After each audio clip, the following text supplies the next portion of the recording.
अस्सलाम नाज़रीन, मैं हूं असद अली तूर अपने प्रोग्राम असद तूर अनसेंसर्ड में। आज हम जिन खबरों पर बात करेंगे, एक तो जो साबिक चीफ जस्टिस कादी फ़ायज़ का लंदन में अब वेलकम हुआ है, वो बहुत ही दिलचस्प है और जिस अंदाज में वो मुंह छुपाते रहे, ये बड़ा अहम है। ये चीफ जस्टिस कादी फ़ायज़ की शख्सियत के बारे में क्या बताता है, हम उस बारे में आपको बताएंगे। जबकि इसके अलावा अब सुप्रीम कोर्ट के अंदर जो अब बदले हुए हालात हैं, अब एक तरफ जीत गया है जो अ, सुप्रीम कोर्ट बार का जो ग्रुप जीता है इंडिपेंडेंट का, उसके जो सदर हैं उनका बैकग्राउंड भी दिलचस्प है। वो भी आपको बताएंगे कि वो किस तरह से शायद इंडिपेंडेंट ग्रुप के साथ उस तरह से अलाइन नहीं है, और अब आसमा जहांगीर साहिबा की साहबजादी क्या कह रही हैं, मुनीज़ा जहांगीर साहिबा, ये सब कुछ भी आपको बताएंगे आज के वीलॉग में। तो चलिए सबसे पहले चीफ जस्टिस कादी फ़ायज़ से आगाज़ करते हैं। जबकि आज हम आपको ये भी बताएंगे जो ईमान मज़ारी के भी आज हेयरिंग है, उस पर भी बात करेंगे।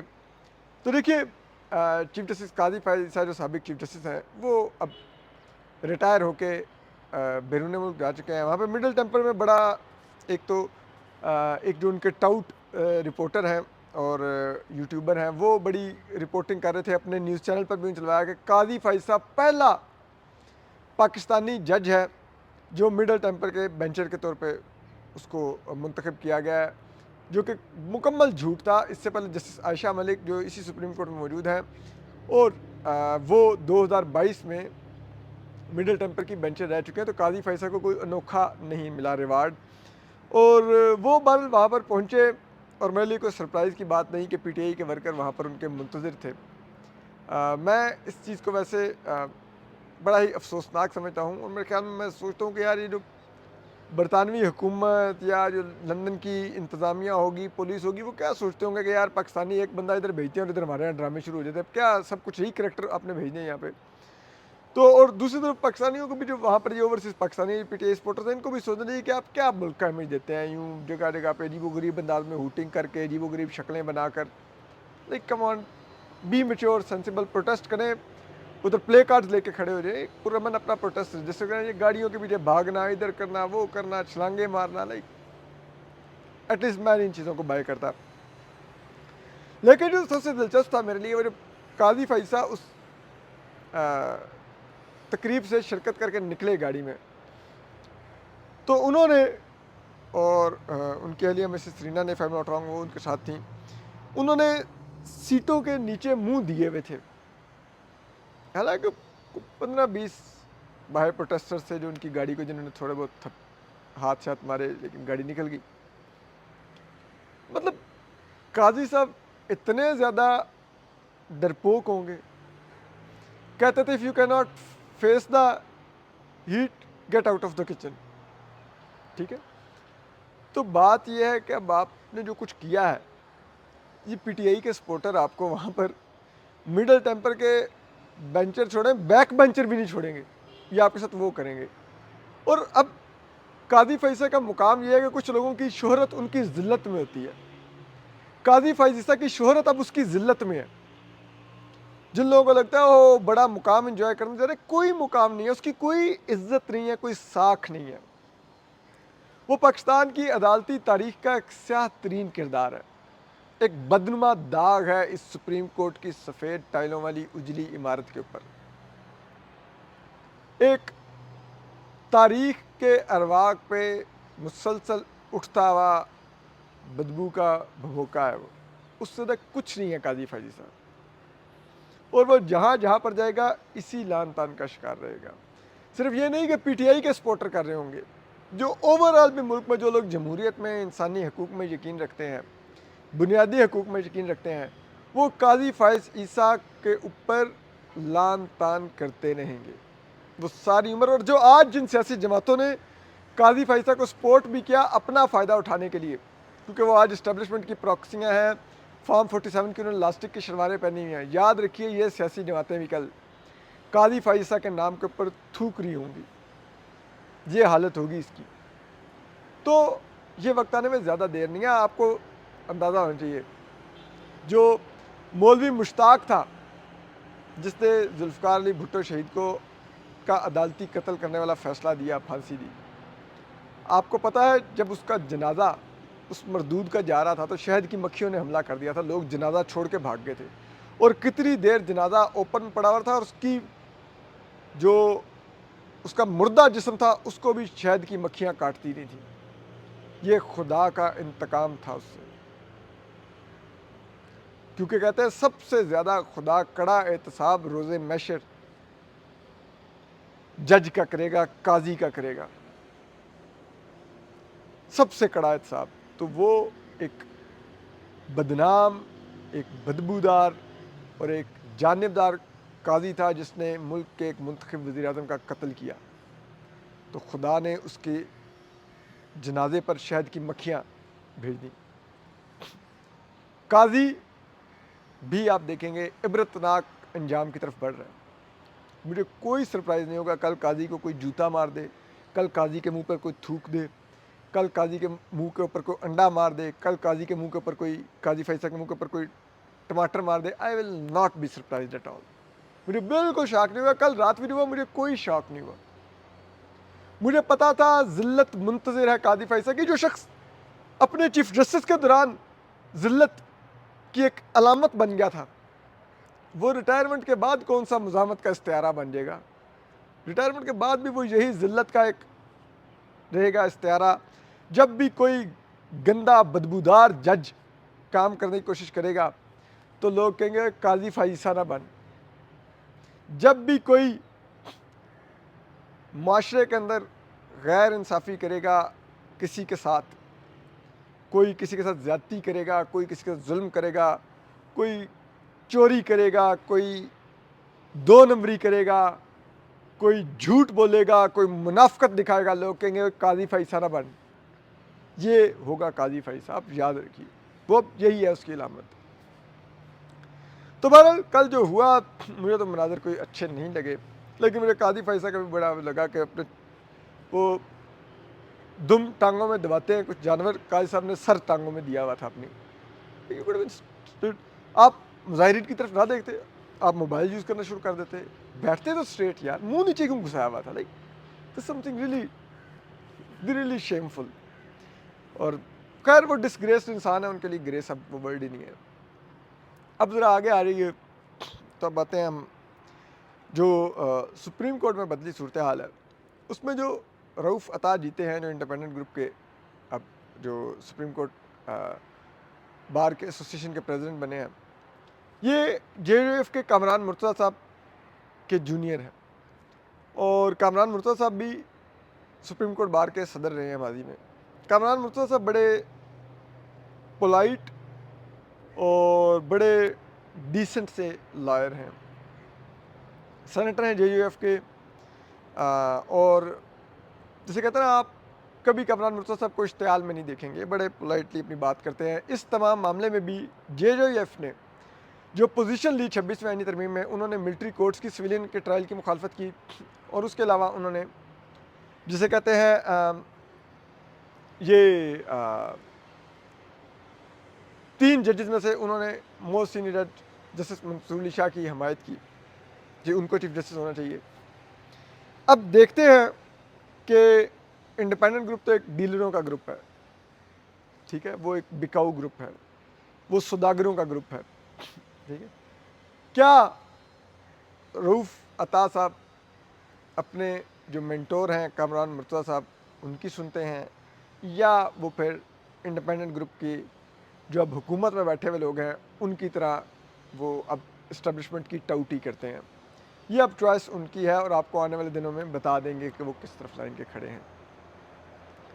लेकिन दूसरी तरफ जो मुनीज़ जहांगीर साहबा हैं, हमारी सीनियर जर्नलिस्ट भी हैं वो, और मैं उमूमन मुनीज़े को जब सुनता हूँ तो मुझे लगता है कि आसमा जहांगीर बोल रही है। बिल्कुल उनका बोलने का अंदाज़, अल्फाज की अदायगी आपको बिल्कुल आसमा जहांगीर पर ले जाती है, आप आसमा जहांगीर इमेजिन करने लग जाते हैं। तो मुनीज़ जहांगीर साहबा ने अब इंडिपेंडेंट ग्रुप को, जो कि आसमा जहांगीर ग्रुप खुद को कहलाता भी है, उसको मुबारक देते हुए कुछ बातें कही हैं। एक तो उन्होंने कहा कि आसमा जहांगीर ने सारी उम्र सिविलियन बालादस्ती के लिए जद्दोजहद की और सबसे सिग्निफिकेंट बात उन्होंने ये की कि उन्होंने कहा कि आसमा जहांगीर ने अपनी सारी ज़िंदगी आज़ाद अदलिया के लिए जदोजहद की और अदलिया में सीनियरिटी के प्रिंसिपल की हमायत की उन्होंने सारी उम्र, यानी कि सबसे सीनियर को चीफ जस्टिस बनाओ, ठीक है, जिससे इनहराफ किया है इंडिपेंडेंट ग्रुप ने। तो आसमा जहांगीर की साहबजादी उनको बता रही हैं कि मेरी माँ की जद्दोजहद कुछ और थी, आप कुछ और कर रहे हैं। ये उन्होंने बड़ा पोलाइटली अपने ग्रुप को अपना डेसेंट कन्वे किया है। बड़ा पोलाइटली उन्होंने रऊफ़ अता को कन्वे किया है कि मेरी माँ क्या चाहती थी और अगर आप उनके नाम पर वोट लेके आए हो तो फिर आपको पता होना चाहिए कि मेरी माँ क्या चाहती थी। आसमा जहांगीर एक बहुत बड़े स्टेचर की खातून थी, ठीक है। वो हमेशा उन्होंने आज़ादी इज़हार राय के लिए जद्दोजहद की, जमहूरियत के लिए जद्दोजहद की, आइनी बालादस्ती के लिए जद्दोजहद की, सिविलियन बालादस्ती के लिए जद्दोजहद की, आज़ाद अदलिया के लिए जद्दोजहद की, इंसानी हकूक़ के लिए जद्दोजहद की, लापता अफराद के मसले पर उन्होंने एक पोजीशन ली, जद्दोजहद की। बलूचों के लिए उनकी एक पोजीशन थी। यहाँ के वो जब कश्मीर गईं तो भारतीय जो ज़ेर तसल्लुत कश्मीर है उधर से भी वो बना के रिपोर्ट लाई, उन्होंने उसमें भी भारत के किरदार की मजम्मत की, ठीक है। वो बड़ी एक लाइक इस पूरे खत्ते में आसमा जहांगीर के स्टेचर की कोई खातून छोड़ें कोई शख्सियत ही नहीं है, वो इतनी बड़ी शख्सियत थी। अल्ताफ़ हुसैन जब ताकतवर थे तो आसमा जहांगीर साहिबा के ख़िलाफ़ उन्होंने क्या कुछ नहीं किया, लेकिन वही अल्ताफ़ हुसैन जब इस्टेबलिशमेंट के ज़ेर ताब आए और इस्टेबलिशमेंट ने उनकी तकरीरें नशर करने पर पाबंदी लगा दी, तो आपको पता है अल्ताफ़ हुसैन को पूरे पाकिस्तान में कोई वकील नहीं मिला, आसमा जहांगीर ने उनकी नुमाइंदगी की, उनके हक़ के आज़ादी इज़हार राय और सियासत का दिफा किया अदालत में खड़े होकर, अपना ज़ाती ग्रज नहीं रखा, ठीक है। जबकि दूसरी तरफ उनके नाम लेवा आज DHA से मुआहदे कर रहे हैं हाउसिंग सोसाइटियों के वकला के लिए और उन प्लाटों की रिश्वत पर वोट ले रहे हैं। या बाज़ बड़े धड़े वाले वकला को ये भी लालच दिया गया कि हम जजेस की तादाद 23 से 25 होने जा रही है सुप्रीम कोर्ट में, हाई कोर्ट्स में बढ़ने जा रही है, तो हम आपको जज लगवाएंगे। कहते हैं सीवियाँ ले रहे थे, उन सीवियों के नाम पर भी कई लोगों ने वोट डलवाए। तो अब ये देखते हैं कि आसमा जहांगीर ग्रुप कहाँ तक उनकी सियासत को ऑन करता है। अब आते हैं हम ईमान मज़ारी पर। अगर आप देखें तो ईमान मज़ारी साहिबा आज इस हफ्ते ही सिर्फ उनके जो केसेस अगर आप देखें, लापता अफराद का उनका केस है, महारंग बलोच का उनका केस है, बलोच तलबा का केस है, और ये तमाम केसेस ईमान मज़ारी ने इस हफ्ते अदालत में पेश होना था, उनको कंटेस्ट करना था, लेकिन जज अबुल इसाद जुल्करनैन साहब ने जो इंसदाद दहशतगर्दी अदालत के जज हैं, ईमान मज़ारी का और हादी अली चट्ठा का 3 रोज़ का जिस्मानी रिमांड दे दिया। ये दोनों मियाँ बीवी एक्टिविस्ट हैं, दोनों इन केसेस के लिए अदालतों में पेश होते हैं। हालांकि जज अबुल इस्नाद जुल्करनैन साहब को इनका रिमांड इस बुनियाद पर भी नहीं देना चाहिए था कि जिस दिन ये वाक़या हुआ है तो ये अबुल इस्नाद जुल्करनैन साहब की अदालत में ही पेश होने के लिए आ रहे थे जब इनको पुलिस ने रोक लिया हुआ था जहाँ पर ये झगड़ा हुआ, ठीक है। तो जज साहब को तो ये कहता है कि भाई ये हक पर है, इन्होंने मेरी अदालत में पेश होना था, आपने कैसे इनको रोका। लेकिन क्या करें, पाकिस्तान कैसा मुल्क है, उन्होंने 3 रोज़ का एक फ्रिवलस मुकदमे में जिसमें एक पुलिस की बैरिकेड हटाने पर आपने दहशतगर्दी की दफ़ा 2 वकला पर लगा दी, और वो भी वकला जो प्रोमिनेंट वकला हैं, जो लोगों के हकूक़ का फ्री ऑफ कास्ट दिफा करते हैं, बग़ैर फ़ीस लिए दिफा करते हैं, कमज़ोरों का दिफा करते हैं, कमज़ोरों के लिए खड़े होते हैं। मैं ईमान को ज़ाती तौर पर जानता हूँ, जितनी वो मेहनत करती है, और वो और Hadi, you can not like even imagine कि मैं जब भी कभी चक्कर लगे ईमान किसी न किसी पटिशन पर काम कर रही होती है और उसकी फ़ीस भी नहीं उसको मिल रही होती, फ्री ऑफ कास्ट लगी होती है। बलोचों की दरख्वास्तें, बलोच तलबा की, लापता अफराद की, महारंग बलोच की, फिर वो लगी होगी पटिशन्स तैयार करने, जिसे कहते हैं वो अहमद फराद शायर की भी वही लड़ रही थी। मैं तो 7-8 मुकदमात में फ्री ऑफ कास्ट वो मेरी जान बचा चुकी हैं, ठीक है, मेरे लिए वो इसी तरह कर रही होती थी। फिर आप देखिए देर प्लेंटी, मुदस्सर नारू जो हमारे शायर सहाफ़ी दोस्त हैं, वो लापता हैं कर सकते, उनका मुकदमा फ्री ऑफ कास्ट लड़ती हैं। और मैं जो ईमान को जब देखता हूँ, जब वो ये केसेस कर रही होती है, जब वो तैयारी कर रही होती है और जिस तरह से हेयरिंग के बाद वो आती है, तो क्योंकि मैं अब ईमान अब मेरे एक फैमिली मेम्बर की तरह है, तो मैं बहुत अमूमन दिमाग खाता रहता हूँ, बैठा होता हूँ उनके पास। तो मैं उनको देखता हूँ कि वो अगर कोर्ट से रिलीफ़ नहीं मिलेगा तो वो बाकायदा दुखी बैठी होंगी, अपने चैम्बर के अंदर, अपने ऑफ़िस में, अपने घर में कि यार असद उसको हुआ नहीं, वो कैसे गुज़ारा करेगा यार, वो जेल में कैसे रहेगा, देखो ना असद वो आया नहीं है, उसकी माँ बहुत परेशान थी, मैं उसकी माँ को फ़ेस नहीं कर पा रही थी, असद ये नहीं हुआ। हालाँकि वुकला होता है कि जो भी वो कोर्ट से निकलता है वो कैजुअल होता है कि बस ठीक है, क्लाइंट का मसला है ना हमारा, इससे क्या ताल्लुक। वुकला की जज़्बाती वाबस्तगी कभी नहीं अपने केस और अपने क्लाइंट के साथ होती, ईमान की होती है। वो आएगी, परेशान होगी, बैठी होगी। कई दफ़ा उसकी आँखों में आंसू देखे हैं कि यार वो देखो वो वहाँ पर है, वो बंद है, अच्छा असद उसका पता नहीं चल रहा। तो आई एम लाइक ऑलवेज़ कि यार ये क्या इंसान है। और आज वो खुद जेल में है, एक झूठे मुकदमे में। बहुत से महरूम और कमज़ोर लोग आज, जिनको ईमान ने जाकर इस हफ़्ते अदालत में उनके लिए उनका दिफ़ा करना था, आज वो उस दिफ़ा से महरूम हो गए हैं। तो क्या आज जस्टिस आमिर फ़ारूक और जस्टिस समन रफ़त आरिफ, आमिर फ़ारूक साहब chief justice Islamabad high court है, उनका डिवीज़न बेंच ईमान मज़ारी का ये फ्रिवलेस और हादी अली चट्टा का ये फ्रिवलेस रिमांड मुस्तरद करके उनको रिहा करने का हुक्म देंगे? ये बहुत ज़रूरी है। अदलिया को पैगाम देना होगा कि हम कमज़ोरों के सर से साया नहीं उठने देंगे। रियासत को कमज़ोरों को यूं निशाना नहीं बनाने देंगे कि उनके वकला को झूठे मुकदमात में और बेबुनाद मुकदमात में, ज़्यादा कार्य सरकार में मुदाखलत का मुकदमा था, यहाँ पर इन्होंने इंसानी दहशतगर्दी की दफ़ात लगा दी ताकि ज़मानत ना हो सके। अदालत को ये पैगाम देना होगा कि वो इस रियासत की साजिश का हिस्सा नहीं बनेगी। हम आपको अपडेट करते रहेंगे। अपना ख्याल रखिए। अल्लाह हाफ़िज़।